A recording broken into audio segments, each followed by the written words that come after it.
Welcome to Picture Healer channel. Today I want to show a traditional way of doing the I Ching divination, and it's by using 50 sticks. In the ancient times, they actually used stalks of plants such as Yarrow plant or reeds. But since it's harder to find the natural material, I'm using the sticks for the barbecue.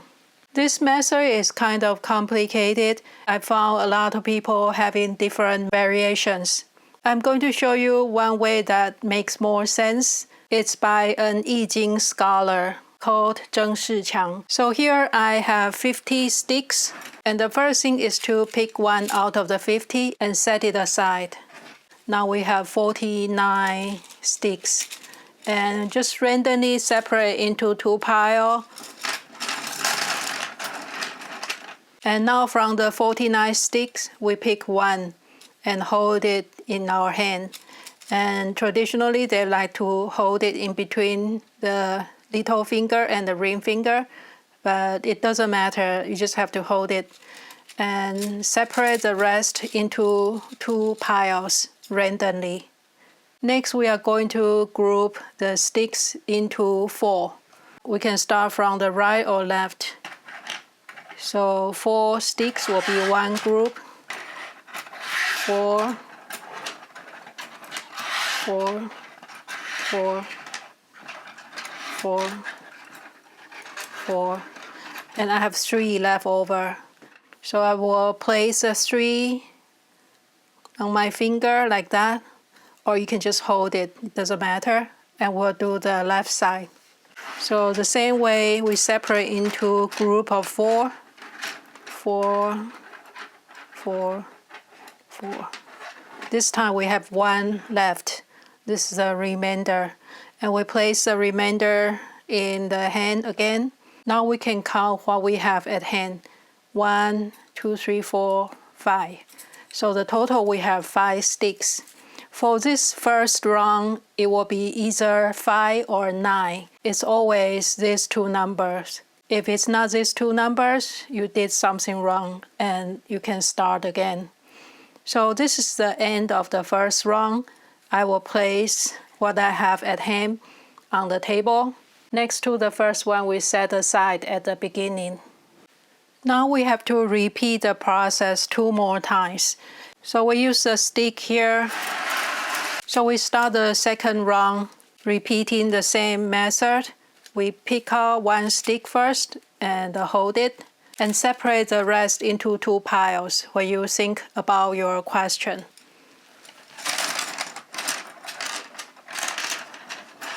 And we'll repeat again, group of 4.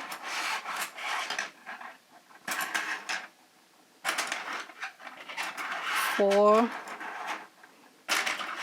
4, 4, 4. So we have 4 left. And we pick up the last 4. That's the remainder. And you can hold it or place it between fingers. And we do the same on the left side. 4, 4. And we have 3 left here. So pick up the remainder and place it in between fingers. So now we are holding 8 sticks. So for the second round and third round, the number will be either 4 or 8. Now we have 8. We place all the remainder plus that first one onto the table. So that's the first round, second round, and we repeat 1 more time. This is the third round. It's the same. We pick out 1 and hold it. And thinking about your question, and separate into 2 piles. And we start to count 4.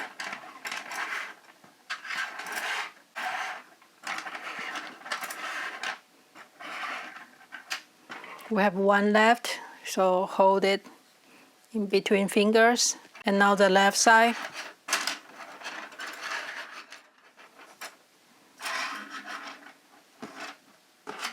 Now we have 2 left. Hold it in between fingers. Now we have 4. So this is our third round. We place this on the table. After the third round, we have to count how many groups of 4 on the table. So this is what I have left. 1, 2, 3, 4, 5, 6, 7, 8. I have 8 groups. So the number for this Yao or the line is 8. So after the 3 rounds, we'll come up with one number. And there will be 4 possibilities of the number. It will be 6, 7, 8, or 9. When it's number 6, it's an older yin. That means it's a strong yin. So it will be an yin line, but it's a changing line, and it will be changed to yang line. And for number 7, it will be a yang line, and the symbol is an unbroken line. And for the number 7, it's not a changing line. For number 8, it will be an yin line, and again, it's not a changing line. For number 9, it is older yang, or the extreme yang. So it will be a yang line, but it's a changing line, so it will be changed to yin line. So both 6 and 9 are the changing lines. So I can mark it down on the paper. The first line will be the bottom line. In I Ching, we always go from bottom up. So it will be first, second, third, fourth, fifth, and sixth. Now we know it's number 8, so it's an yin line. The symbol will be a broken line, and it's not a changing line. And we'll keep repeating the same process 5 more times to come up with a hexagram. So here we'll repeat the 3 rounds again to find the second line. Now I have 50 sticks. First, pick out one and place it on the table. And then pick out one, hold it in your right hand, and concentrate on your question and separate the pile into left and right side. And we'll start to group them by 4 again.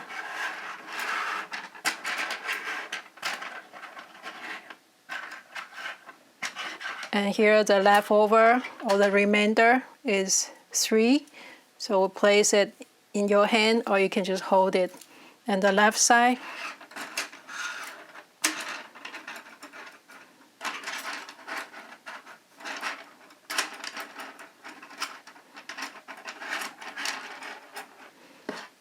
There's 1 left, so we can hold it.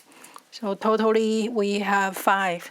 For the first round, it's either 5 or 9. So we place it on the table and mix the rest again.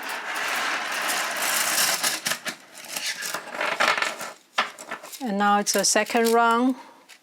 You pick out 1 stick, hold it in your hand, and randomly separate into 2 piles while thinking about your question. And repeat again. Group them into 4.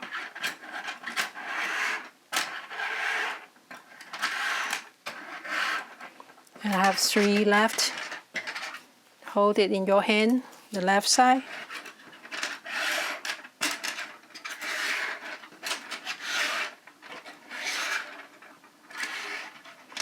I have 4 left. So pick out the 4 and hold it in your hand. So totally we have 8. For the second and the third round, it's either 4 or 8. So this is the second round. And then we repeat 1 more time. It's the third round. Still thinking about your question. Pick 1 and separate into 2 piles randomly. It doesn't have to be about equal. If you want, you can have 1 small pile and then 1 big pile. We count by 4.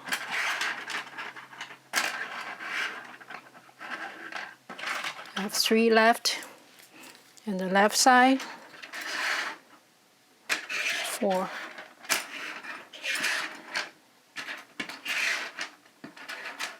I have 4 at the end, so we'll pick out these 4 and hold it in your hand.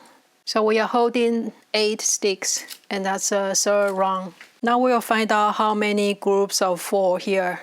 1, 2, 3, 4, 5, 6, 7. We have 7 groups, so the number is 7. So for the second line, the number is 7. We know 7 is a yang line, so it's an unbroken line, and it's not a changing line. And we'll just keep repeating the same way to find out all 6 lines. So that's my result. I have 8, 7, 7, 7, 8, 7. I don't have 6 or 9, so there's no changing line for me. And I can tell the top is Li Gua, so that's the fire on the top. And the bottom is Shun Gua, that's the wind. So the fire over the wind, that's number 50, cauldron. So that's one traditional way to come up with I Ching hexagram for divination.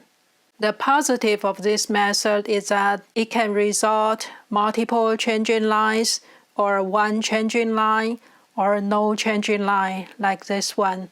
So it has more flexibility compared to many other methods. And the negative is that it takes a long time to cast a hexagram.